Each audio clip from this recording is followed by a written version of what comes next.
Hello, everybody, and welcome to this evening's discussion. I've got the amazing James Skinner here. And if you have a quick look at the bio, a lot of people have said to me, Jo, when's this video going to be on? Because it was like last week, there was a week before. This is really interesting topic. So between James and myself, we managed to tie ourselves down to have this very interesting conversation. So without further ado, I'd like you to meet James, and perhaps James, you can, that way is which way, whichever way. If you wouldn't mind introducing yourself, saying a bit about yourself, that would be great. Okay, so my name is James. I have a YouTube channel. I've been on the YouTube channel for 2014. I think it's 2014. It started off about channeling, and I've basically evolved on what I put on there over the years. So it's kind of like other interests like philosophy, arts, and basically just other things that just come up really. I don't know what else would you like me to say, Jo, or just... I'll tease it out of you. Don't worry, James. I'll tease it out of you bit by bit. So I think the most interesting thing, well, maybe told people about how we met. We were in Glastonbury. We were at like one of these mind, body and spirits events, and I saw your stand, and on your stand you had all of these very interesting pictures that came over to you, and you said, wow, what are they? And maybe explain that and what you were doing there, and about a little bit about these pictures that I saw. Yeah, so okay, the art, so the art that's evolved, and that's actually helped me to channel. So this is 2009. I was just doodling, so I never really think of myself as being like a drawer at the time, and I was just randomly doodling. I was doodling a funny monster. Yeah. Because I was bored, but my wife saw it, and she says, "Oh, James, that's actually all right." I went, "Oh, really? Okay." So I put more effort and energy into it, and I just started doing all these like weird monsters with like weird like psychedelic sort of drawings to it, and it progressed. It transformed. I noticed it was helping me to focus and to concentrate, because it was taking me a while to do these pictures, and so they kind of like evolved from funny monsters to doing like an actual landscape. It was like a fantasy, mystical kind of landscape, and this landscape, it's got recurring themes. So it's got like twin moons. It's got giants that seed the land. It's got like wizards and all sorts of. It's basically like it's a whole philosophy, and its own ethos in this environment, and it's kind of coming through, and it has been a big contributing factor to me actually learning to channel. So my wife. Me and my wife decided, right, let's sell them, give it a go, and then hey presto, met you, Jo, at Glastonbury, sitting there for the first time, and it was an interesting experience, hanging around for 8 hours, selling, but I didn't sell a single picture, but it was lovely to meet, like you, Jo, and others around, like just interesting people. So. And we get to, I tell you what, about these events, it's quite often the other people that are there that end up like making it. Just a quick shout out to Mark, who's got Crazy Blind Man at 69. Now a little bit about Mark. Mark is actually blind, but he's like a black belt in martial arts, and his other senses are, well, off the charts. And I'm going to get Mark on, if he still will, to come and do a live with me. He's a very creative person. And what he doesn't know about chakras and herbalisms and frequency, can't be written. His memory is absolutely phenomenal. And it just strikes me that, Mark's just got into this chat and you're talking, bringing this creative side of spirituality in order to just be able to express the things that, you can see it is remarkable. And that's what I noticed about the pictures. I was like, these are very interesting pictures. Now, I doodle a lot. I'm not an artist at all. And I doodle a lot. And often, like, at the end of my doodle, I'm like, what on earth was that? Where was that coming from? And my daughter also, she taught herself how to paint. She taught herself how to knit. And this is coming from a very young age. And you see these kids from a very young age coming from learning this creative stuff and creating things. And you're like, where is this coming from? So, you said about linking this to channeling. So how did you make that link, and how did you go on this journey about, on learning what channeling is and learning how to do it? Well, the arts, I suppose I kind of stumbled across, this is when I stumbled across Carl Jung's Red Book. So that was around about 2009, I think, and I saw the book, and it was amazing drawings, and I was listening to people talk about what he was doing, and he called it active imagination. So what Carl Jung is basically doing, he's just basically writing, he's drawing, and he's letting his imagination just flow.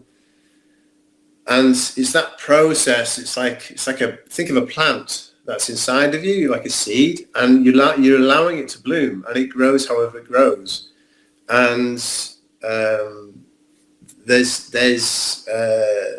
aliveness that's coming out of this place. And there's a really interesting talk by this girl called Rebecca Tarnas. She's a student. She's quite young when she did the talk, but she's like a big fan of J.R. Tolkien, and she was fascinated by Carl Jung. And what she noticed was Tolkien did a Red Book as well. So it was called the Red Book and the Red Book. The two different people, Carl Jung and Tolkien. They're people at different ages, and they don't know each other. But there's a correlation. There's like an overlap of the books that they did, these Red Books, and she's noticed there's something going on under the surface.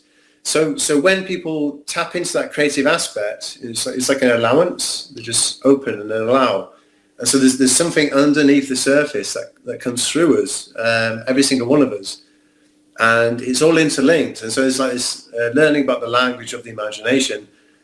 Coming through and just simply letting it express.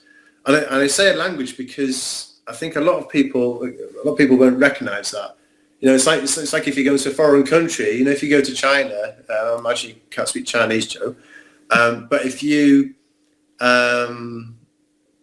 stay there long enough, you'll eventually begin to understand the cues and the sounds, start to understand the language. So that's what happens in active imagination. You spend time in the imagination and you learn its language. And this is what happens with, poets, philosophers, the visionaries, people like William Blake. They're swimming in this living imagination. And so through their art and expression, they're bringing back the fruits, to the world. This is what I honestly believe is necessary to bring healing, empowerment, wonder, to our lives. It actually makes our lives worth living. And also, I suspect this is where religion comes from. So all the different narratives in religion, you find they're quite similar. They might have like different figures, different stories, but there's a correlation. There's an overlap, connection, and it's like the same animal. Yet it appears in like different guises. So I've basically progressed with this art, basically just imagining, and I was doing the drawings before I was aware of channeling. So I didn't know anything about channeling. I mean, this is going back to, again, 2009. I'm just coming across all this like strange spiritual experiences, you know, what the people are talking about. Now I'm an atheist at the time, like a scientific materialist atheist. So because my mum's a physics teacher, my dad, he went to Cambridge to do physics, a systems analyst, and that was the environment I was brought up in, this middle class atheist materialist environment.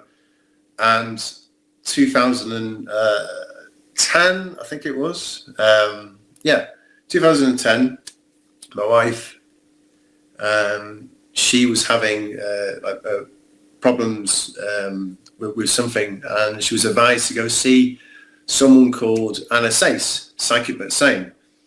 And so my wife just thought, yeah, sorry, I'll do it.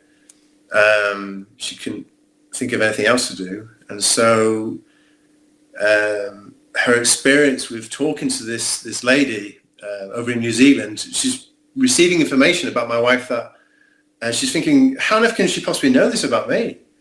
And so my wife's completely blown away by this experience. So she wants to know more. So she goes on this course, Guidance on Demand, and it's on this course. The lady running it said the imagination is the portal to spirit. So sorry, could you just say again, the imagination? What? It is the portal to spirit. Oh, okay. So this is what this lady said, who's running the course, and so all these people they're learning to channel, but they're struggling. So my wife says, "Oh, James, you've got a good imagination. You know, give it a go." And straight away, I was like receiving all this stuff, and now at the time, I'm totally skeptical, because as far as I'm concerned, well, this is just my imagination. You know, I'm obviously making it up. And but my wife's getting excited. She's going, "No, James, you can do it. You can do it." And they're thinking, "Well, really?" But she keeps pushing me and encouraging me, and I'm just sort of going along with the ride. And it's only through certain experiments that I started doing on other people where I started to change my mind. Right. So there was one massive paradigm shift that happened in me when I was doing a reading on this chap. It was just a name. I was just given names. I was doing reading on just these names I was given by a friend of my mum, and I picked up on a whole lot of different things. And one of them was that I could see him making handbags. I ignored that because I thought that was nonsense. You know, I must have made it. So I'm there on the phone, you know, explaining, "Oh, this is what I'm seeing, this is what I'm feeling." She said, yeah, he's like that. I don't mention handbags, but she says, "Oh, by the way, he makes handbags." So when she says that, I thought, okay, there's something to this. There's something going on, and I want to know more. So there's like loads of times when I've done readings, and I have picked things up, quite deep stuff that no one else could possibly know, and I'm just kind of like blown away, like what the heck's going on? You know, this is really important, you know, and I suppose this is where I like to share this, you know, on YouTube, because it's total paradigm changing, and yeah, so it's just what I do. I sort of explore the imagination and, you know, see what's there and share it, and then chat with people like you, Joe. That's great. And you know what, I love this story, especially about when skeptics start to prove it. I mean, it was the same for me. I never believed in none of this stuff, but you know, any of these things, about water having memory, about your sixth sense. I mean, I kind of wanted to, but I was like, that isn't really me. And I think when it then comes to you, and you have this sort of epiphany where you're like, this is not have what we've been taught. So especially me being a scientist, I was like, this is definitely not what we've been taught. There must be something going on. And then, like you say, I had to test things out, just like you're saying, because I couldn't just go, well, you know, I've seen things in my imagination and now they're, you know, they must be true. You start testing it. And then what you try to do as well, and maybe you've got some experience of this, like you're learning to channel and you got better. I found that you can experiment. You can make it easier. You can make it better to do and easier to do, and you get more results by doing certain things. And so I've messed around and tried with so many things like blue lotus flower oil and Aquan, which is to see in my bio here. And I need to talk to you about Aquan because that opens up your pineal gland. It opens up, it's a gate because it's gold, frankincense and myrrh. And it's structured water, it's 5 to 8 hertz. It opens you up to that realm. And people who had a little bit of inkling about these things before are starting now to cleanse themselves, have an open mind, and they're using these kind of, you know, I guess tools to help them get to somewhere because they weren't sure at first. But once they start getting into the habit of it, they don't need these tools anymore. They're already there. And I was just wondering, is there anything that you took or you did or meditation or anything to kind of enhance your abilities? What did you do? This is actually really funny. I was actually channeling before I even was aware of what channeling was at quite a young age. And it was through exercise. So exercising, listening to dance music, and it's so funny because I used to go out clubbing as a teenager, early 20s, and when I go into a nightclub, I love dancing, and so they're dancing, and then there's like really heavy beat music, and they just go, oh, this is amazing, and then all of a sudden I'm having, you know, I suppose it's like downloads. I mean, at the time I didn't think, oh, I'm having a download, and just, oh, this is amazing, you know, I'm just sort of, wow, you know, and then suddenly all this philosophy started coming.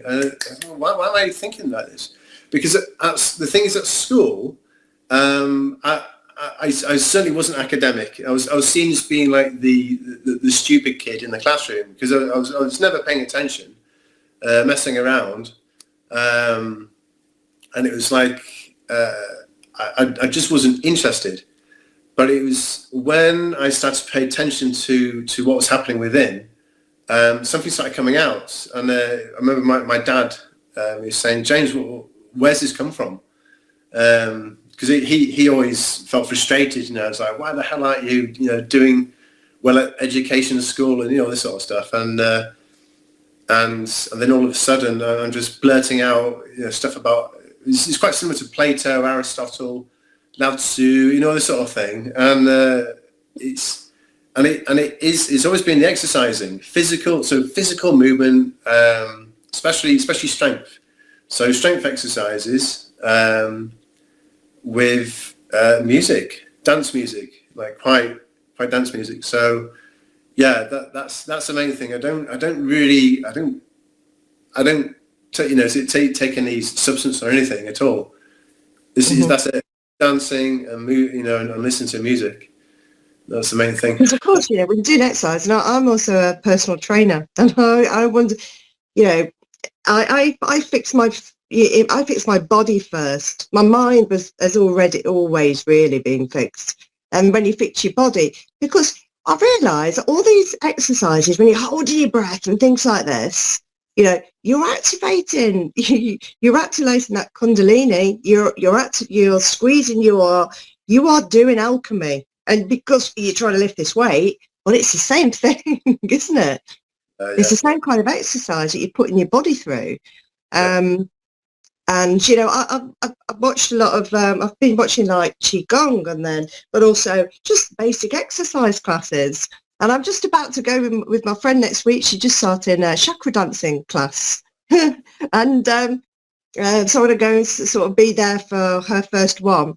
And that's kind of the same thing. Like you say, you know, the clubbing, the frequencies, the getting your body moving, getting those, you produce DMT, you're producing all of these hormones in your brain, you're getting all your circulation going, and you're switching this on, which is amazing. And what type of music were you listening to in these clubs, by the way? You're going to give a shout out to any particular band? It's not a specific band. Like you know, the DJs like Armin van Buuren, Tiesto, the rave. I suppose it's like the rave scene. Yeah. Or it's that sort of thing. And but it's the beats. There's something about boom, boom, boom like that. And then I'm watching this program about Terence McKenna, and he's there talking about shamanic drumming. I think, oh, okay, well, this is kind of like making sense. You got shamanic drumming, and then you got dance music, and then people talk about techno shamans, and I think, okay, so this is all starting to come together now. You know, it's like I'm trying to understand like what was happening, and around that time, I it was almost like I was on a search, like soul searching, and when I was probably like 18 or 19, and when I discovered philosophy, you know, I felt I come home. I was like, wow, you know, there's other people who think like me, because I felt kind of a bit odd, and reading like these books, and I think, oh, okay, I found it, I found my place. That's amazing. I mean, I always like pretty much poo-pooed philosophy and anything creative, really. I was like, you don't really need it, you just need science, things like that. So a lot of things have changed. Well, a couple of things changed. That is, one, while I was trying to learn how to meditate, I've tried to meditate in many different ways, I couldn't do it. And I was listening to Sam Harris Waking Up app, which teaches you how to meditate. It's guided meditation. Yeah. And also you have guests on.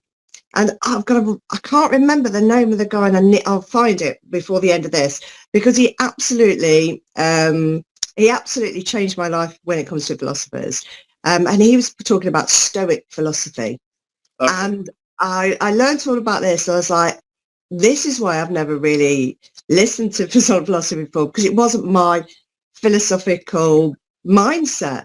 But listening to the Stoics, I was like, this is me. It really stands out. And then my daughter, she's very much into sort of the human condition.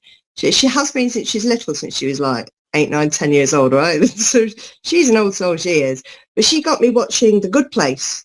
Have you watched the? Oh man!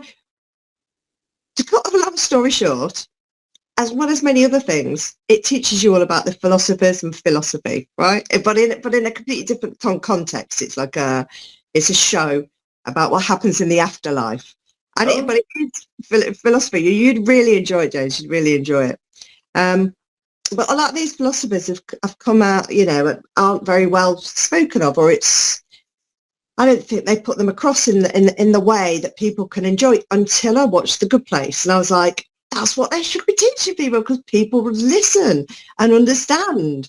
I'm just going to look up this so that I don't forget, because I was so bowled over by him. They actually reached out to him, and then he reached out back. But all I can tell you is I didn't really know much about the Roman Empire and philosophy. But after then, Marcus Aurelius was like definitely my favourite Roman Empire. And I know he was voted something like top 3 Roman Empire as voted for by his people. And I can see why. It's great. So have you got a favourite philosopher? I suppose Lao Tzu. Lao Tzu? Lao Tzu, yeah. Is he a philosopher? I suppose I'd call him a philosopher. Now this is interesting. Like with Lao Tzu, I haven't heard. I didn't know of his name, but I was channeling Lao Tzu. Wow! But it's really, really simple philosophy coming through, and it's just like some of the things I was saying. It's all to do with like the way, and like I was talking like really simple like poetry, and I didn't really. You know, I didn't know much about channeling at the time when I was doing this, and I had like a I think it was like a reading by a lady, and she said, "Oh, you've got a Chinese spirit guide," and so this name is coming through. It's called I kept hearing Zulao. Is it Zulao or Lao Zu? Zulao, Lao Zu? I don't know. I didn't know. So I was looking up. Is there like a Zulao anywhere? And or a Lao Tzu, and so lo and behold, it's there, like Lao Tzu, and then his philosophy is exactly like what I'm channeling. I thought, what the? This is like more confirmation. So this is the thing with channeling. When you start channeling, it's like, this is my own personal experience. I feel like I'm just making it up, and it's only until I get an external confirmation. It's like, oh, okay. I'm definitely connecting with something there, and because you couldn't possibly know that. Sorry. The other way, and you couldn't have possibly come up with the things that you did. You through the channeling, things are revealed to you that you couldn't possibly know through your actual experience, right? Yeah. Exactly, and this is how wacky it is, and I'm not joking about this. So this is quite recently. Well, I say recently, it was last year. I was in Wales near Carmarthen. Apparently, it's like the birthplace of Merlin around there. But I randomly started writing law. I wanted to write, just sort of doodling like law. It's very simple, like law statements. I was thinking, why the hell am I writing this? This is so bizarre. And a name started coming through. I said, oh, what the hell's this? It was something called moron. Moron. I kept hearing, like, I thought, moron? Am I a moron? Sort of like writing out law. And this name moron. So I tried to look it up on Google. I couldn't find it anywhere. Until that day, I was on YouTube, and I was interested by this documentary about the Druids.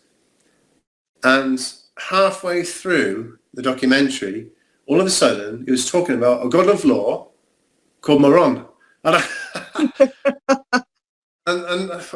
they're thinking, what the hell? This is absolutely mind blowing. So I'm there randomly writing out law, and then the name Moron comes through. I know nothing. I've never heard of Moron, and this is confirmation. Again, it's so weird, and it's like it's real. That's the thing. This is real.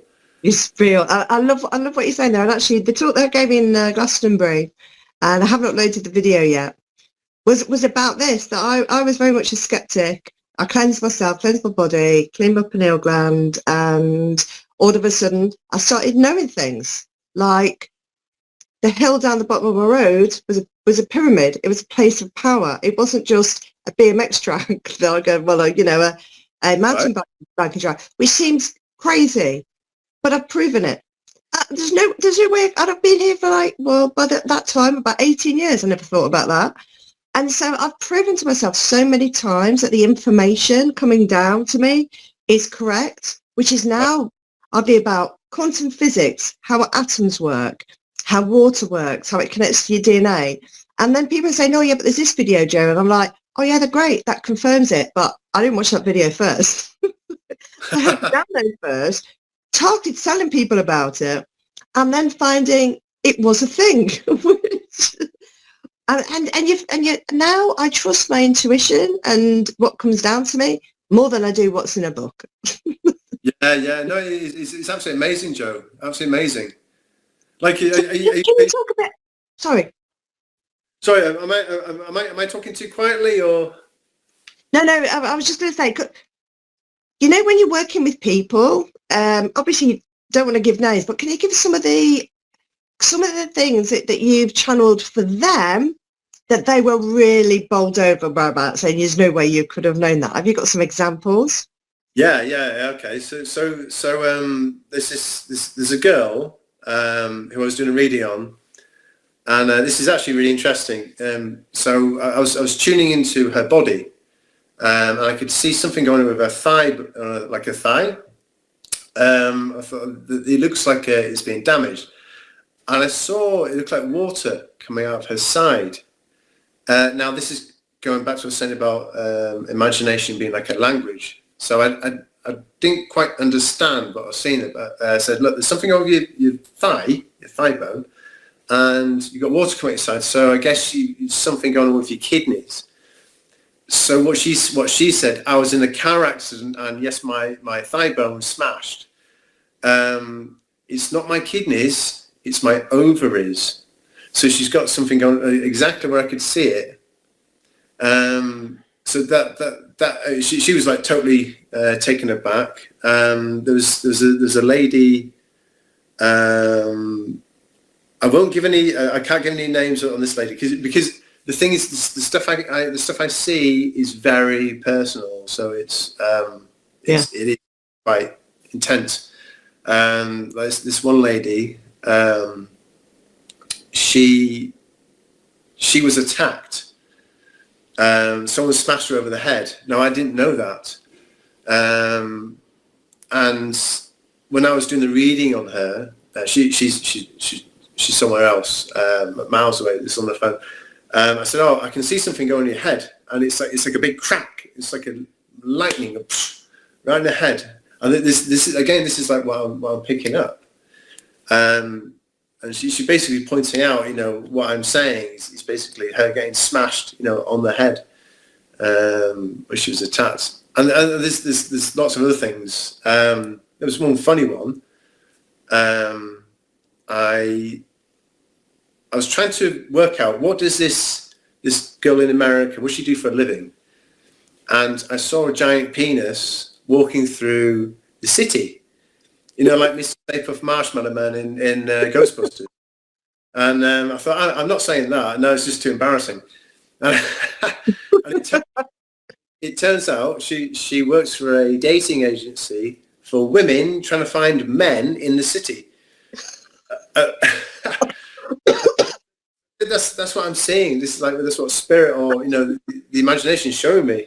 So you're going to try and translate some of these things. And I guess it can be, the translation of it could mean many things, but in your, oh my God. Yeah, well, what does penis walking in the city mean? Brilliant. God, that must be, that's a really interesting way that you've described how things come to you. What advice would you give people? I mean, I bet there's people out there, and I strongly think there are absolutely millions of people like this. Our imagination and being able to really trust our imagination has been suppressed. We've been told to trust the science. And having been in the science for a very long time, I can tell you don't trust nothing. Because even the way that scientific experiments are done, right, they don't ever come to a conclusion. They say, under these conditions, and these are the only conditions I observed, by the way, which is a fraction of the conditions, right? It's like room temperature, pressure, and a few other things, right? Under these conditions, I saw this, which could mean this. That's literally all they are. And the thing is they don't observe everything. There's lots of things that they don't calculate, observe, or write down. At the same time, they give you the very barest amount of detail. For instance, they don't tell you what's going on with the electromagnetic field in that room at the time, how many mobile phones are there, and all these kind of things that can influence many things. So I'm sorry, but and having researched scientific papers, and I praise them. I saw about 9 out of 10 scientific papers, at least, probably more like 99, could never be reproduced. Right. So it was the conditions on that day that nobody anyway could have. So there is definitely more to science. But what I'm really on a bit of a mission to encourage people is, having a scientific methodology for doing something where you can is definitely a sensible way to approach things, but it's not the be all and end all. And I think most people have gifts and abilities that they're probably seeing a bit of, which is why I'm trying to tell people, cleanse your pineal gland, drink clean water, take some Aquan, and trust yourself. You've got to trust yourself. So what advice would you give to those people who've got a little bit of an inkling, I'm saying do the health stuff, but what would you give them, these people thinking, actually, I think I've been channeling, but I don't know. I don't know how to take it to the next level and start doing more with it. What would you say? I'd say play with it, play around, because I have a lot of respect for science. Probably not the actual. I think there's a difference between the actual scientific approach and then what's actually happened to it, what it's become, and it's almost like become something quite dogmatic. There's the dogmatic mentality that's undermining the beautiful process of science itself. And yeah, it's always an open book. It's never comes to a conclusion, and it's to realise that. And so with a scientific approach, we can say, yeah, we can't see all the factors that's involved. You can't always have a controlled environment, because every environment is going to be different anyway, and also the fact you're doing it on a different day, a different time. So I think there's this to understand, and so when science is more open-minded, it will accept this. And so my experience is to just have an open mind, but to experiment, to play, because it can be hard, because there's this. I've done something where I've really trusted myself and actually hurt myself. I've done stupid mistakes. So without actually being cautious or careful, I can, end up being quite foolish. But through playing, through being persistent, eventually your confidence just builds. It's like with anything, you learn to drive. When I first put the key in the ignition, I was shocked, when the car started rolling. For bloody hell, it's rolling. I'm in control. Yeah. Whereas like now, because all my experience, the mistakes I've done, I'm learning, and so it's like this alignment of body and world. It becomes closer and closer and closer, where you're able to flow, and the readings that I do, they come quicker. So the information I'm picking up is quickly received. I'm able to register. I'm picking something up, or it's me just messing around. But still, though, I keep open that actually maybe I have just missed something. Maybe I'm being overconfident. So it's always having that openness there, and that's my approach. Is just be open. Yeah, I love it. And do you know what I really love about what you've just said? That's really encouraging. That especially when you're practicing something new, it isn't always going to be, it's not always going to go to plan all the time. Doesn't mean you've failed or anything like that. It means you need to keep on it, and you need to find out where. Let's say you're going down a little maze. You need to find out where the places are you can't go in order to find out the places that you can go. Don't think, oh, I've got to turn that tunnel, that's the end.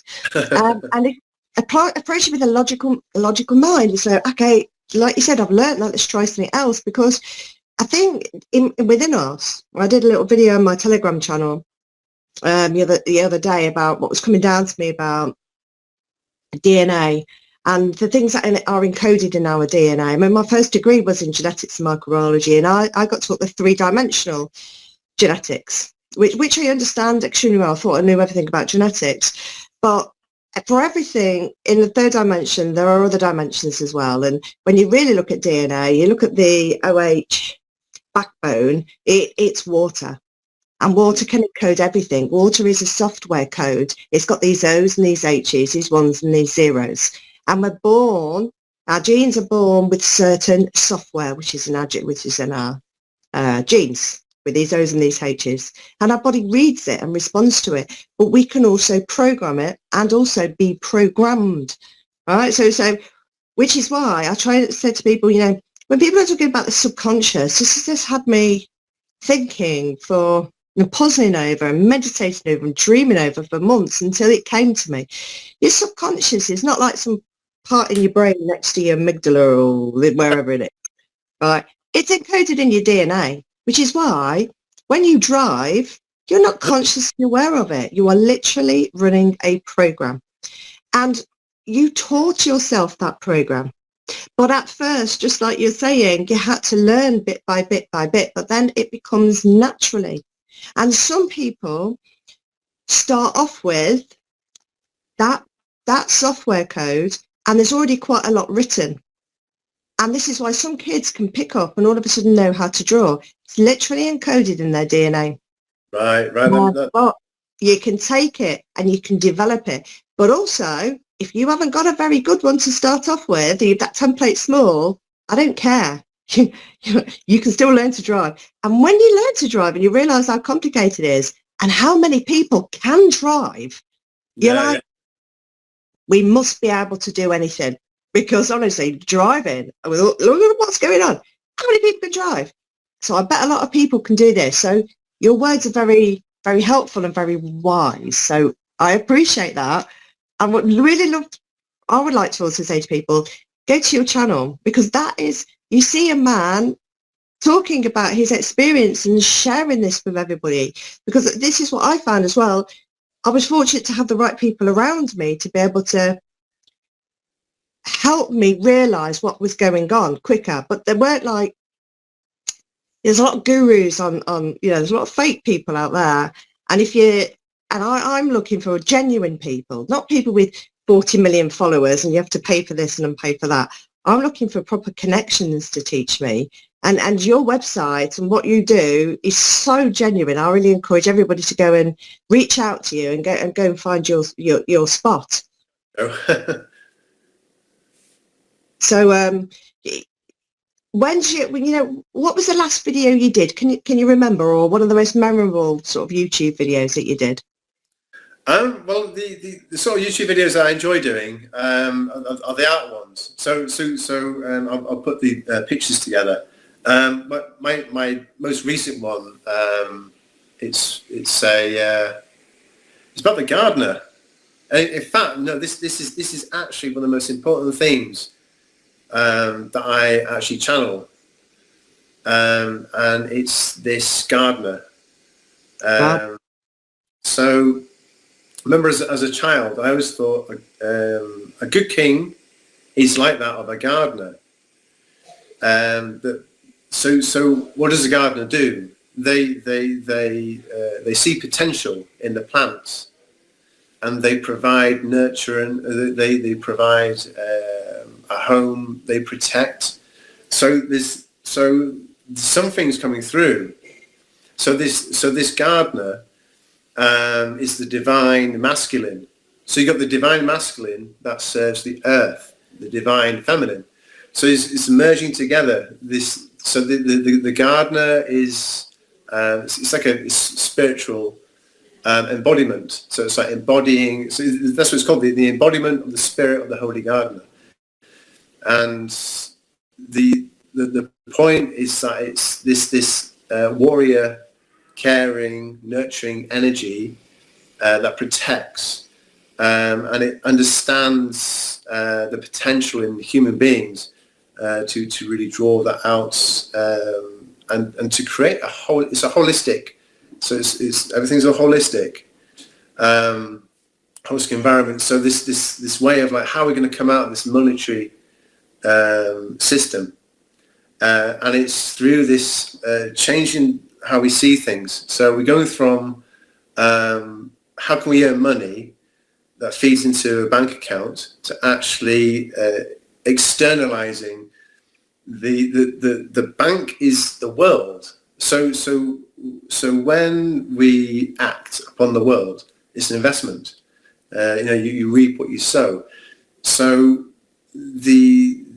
every time you smile, every time you do poetry, every time you hold the door for someone, every time you show kindness, love, the heart, it's there for all to experience. That's the real payment. It's not cash. We don't need that.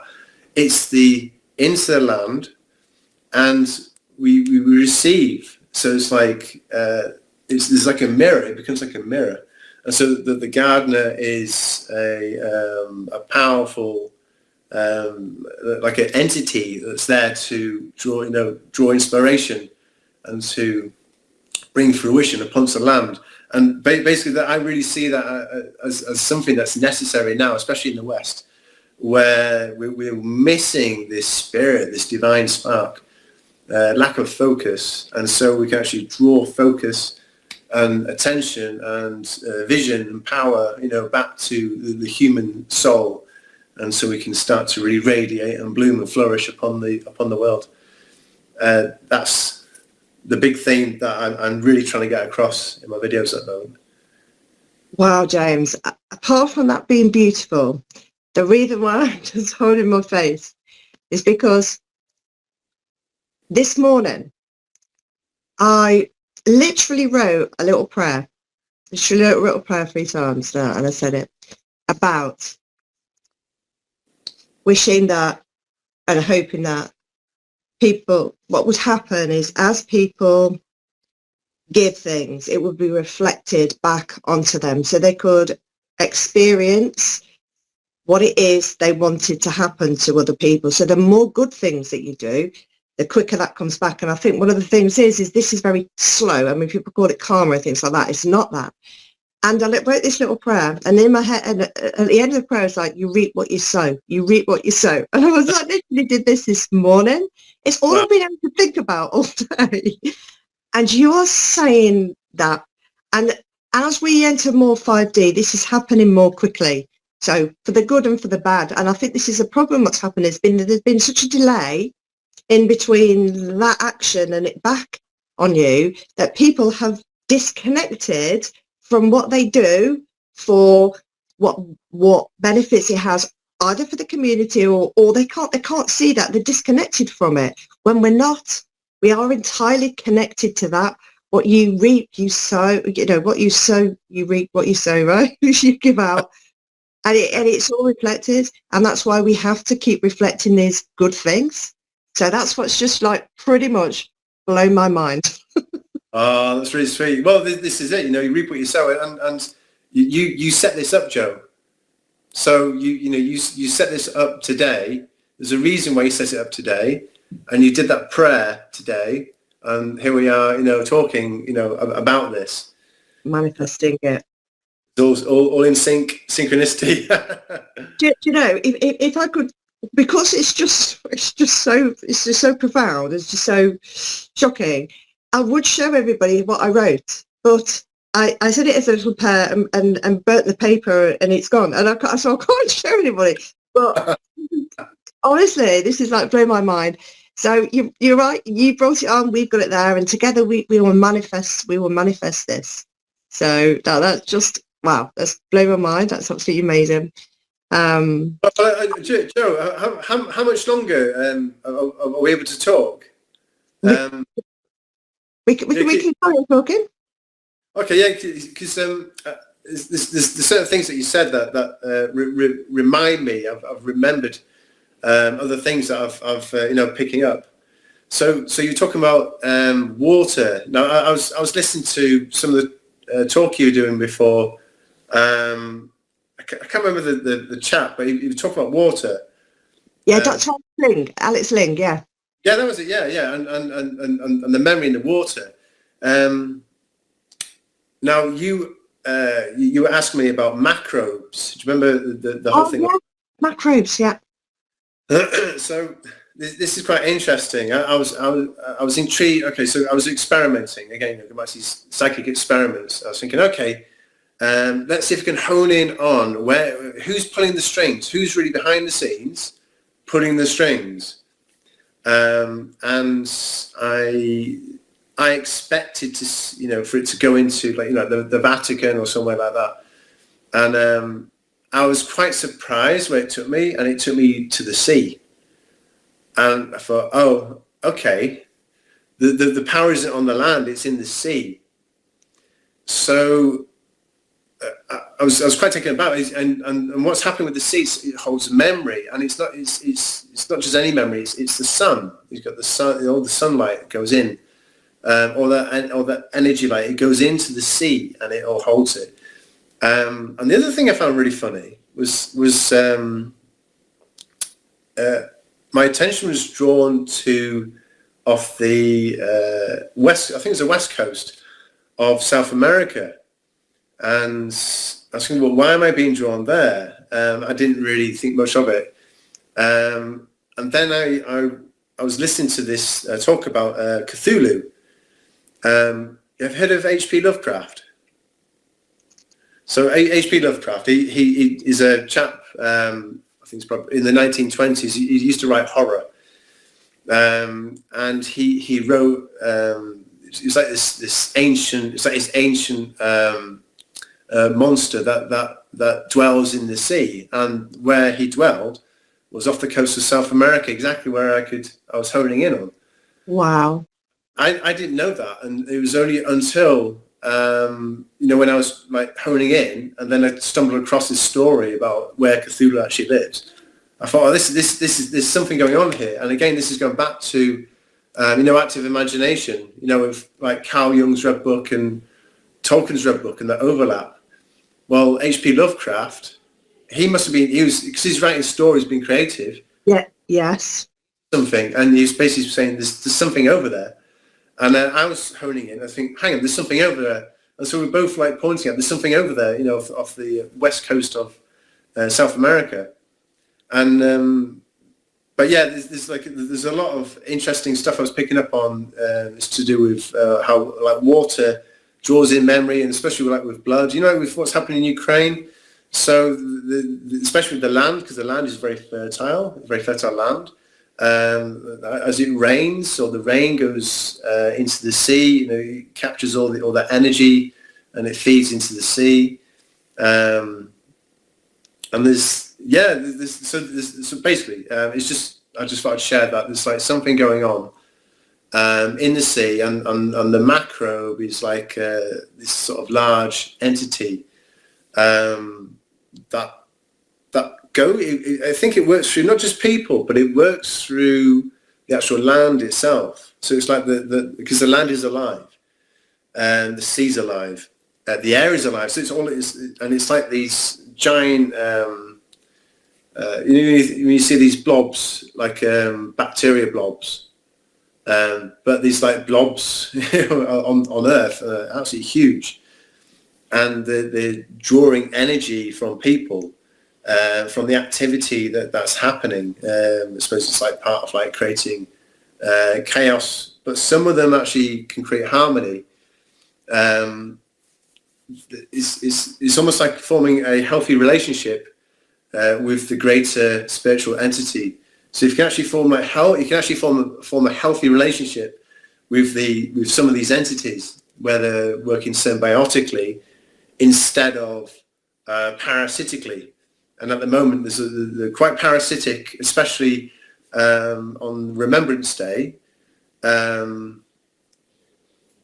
can't remember if I told you about Remembrance Day, but on the 11th month, yeah, day, everyone, all the soldiers, all the police, they march up the street, and they hang around the monoliths. In each of the towns. That's where all the sacred sites were. Where the church is built on top of the ancient sacred sites. So you've got all the ley lines. These monoliths, they're basically like acupuncture needles. And so what's happening? What do we do for a minute? It's a minute silence. So a minute silence on the misery. Think of misery. Yeah, exactly. Focus on suffering. Focus on death. On that specific time of year, and it goes straight into the grid, and it's either the heart or the throat chakra that's in England, and so it's sort of feeding into the earth, and it's this parasite just sucking and creating chaos. So anyway, that's what I'm saying. That was fascinating, and you've just triggered me because No, we want to know 99.99999% of an atom is not matter, if matter even exists really at all. The rest is the fifth element, the ether, the quantum field, whatever you want to call it. And water holds memory because of the special relationship between hydrogen and oxygen, and the quantum fields that they can. Basically, water isn't just H2O, it also exists in H3O2 and other forms called structured water or plasma water. And it holds information, and our bodies are literally computers that can read that information. And likewise, this is why they're doing genetically modified food, right? This isn't just the stuff over, but it's literally putting programs inside you, but you can also program the water. And I was just thinking to myself about what you said about the macros. And I'll tell you something. If you wanted to exist between and within a whole, environment, you know what? You'd be water. And that would be your best currency. Yeah. Wouldn't that be your currency? The current of water. And you think this is where currents come from. And isn't it funny? Maritime law, maritime law and the free market is all about water. Why is it about water? Why water? I'll get told it's maritime law because the maritime law, but I'm like, why water? Yeah. And that's where this evil that is taking over our 3D lives has come from the maritime law, from the water, from the currency, which very much matches up with what you've just said, right? Yeah, well, the theme, Britannia rules the waves. I mean, if you think about it, what we see around the world, all the social political structures, they're a copy of the British Empire. So even places like China and Russia, they wear suits. They have presidents. They don't have emperors or czars. They have a president. And the laws and the banks and the whole monetary system, everything is come from water. Yeah, the water. Where we know apparently very little about, which is why nobody's allowed to go there. And well, really, what we're learning more and more, there's for a start, there's loads of waterways underneath the earth that connects the earth, which we're also not allowed access to. Yeah. And the source water, which is why we call it a water source. It's like source water underneath. And then there's these big swathes of oceans, which apparently we're not allowed to go in. And a lot of people are seeing lots of UFO activity related to water. Right. Water. That's oh my God. This is a big topic. And if you got Alex on, he would be talking about, he's like, where does water come from? He's been looking at these, these formations. Oh gosh, what they're called now, like plasmids. He's going to kill me if I don't remember this word. And they're basically water. Plasma from the sun? No, from external. When you look at these anyway, there's some kind of theory that the water on this planet came from an external source. It wasn't a meteorite bringing DNA, or maybe it was, but like I've said, DNA is water. Really, it has. Well, depends on how you look at it. It's like I can look at a house as a place to live. I can look at it as a house as made of bricks. I can look at it as a house made of its particular elements. I'm still talking about a house. I'm just looking at it from a different perspective. Same thing. Yeah. But I think it's really interesting what you said. I'm going to make Alex watch this video. That's really triggered my mind. Well, my head's going in 100 different directions now, but I guess everybody else is. If everyone's got any comments, please put them on there. Please reach out to James. Please connect to him on social media. But James, would you like the last word of the evening for the audience, maybe to have a little think about? Just enjoy life, have a laugh. That's all we can do, really. Don't beat yourself up about what you can and cannot do, and we'll get there in the end. That's it. Yeah, lovely.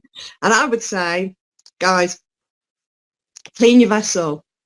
What you've got is much more. You've got many more powers, gifts, and abilities than you ever realise. And you just got to like trust yourself. Go on that journey. Have a laugh. Have a dance. Go out clubbing. James has told you it's okay. So you can have a word with the missus. James said it's fine. It's for your spiritual enlightenment. So go and do that. So without further ado, blessings and love to you all. And thank you again, James. Namaste. Welcome. Take care. Bye-bye. Take care.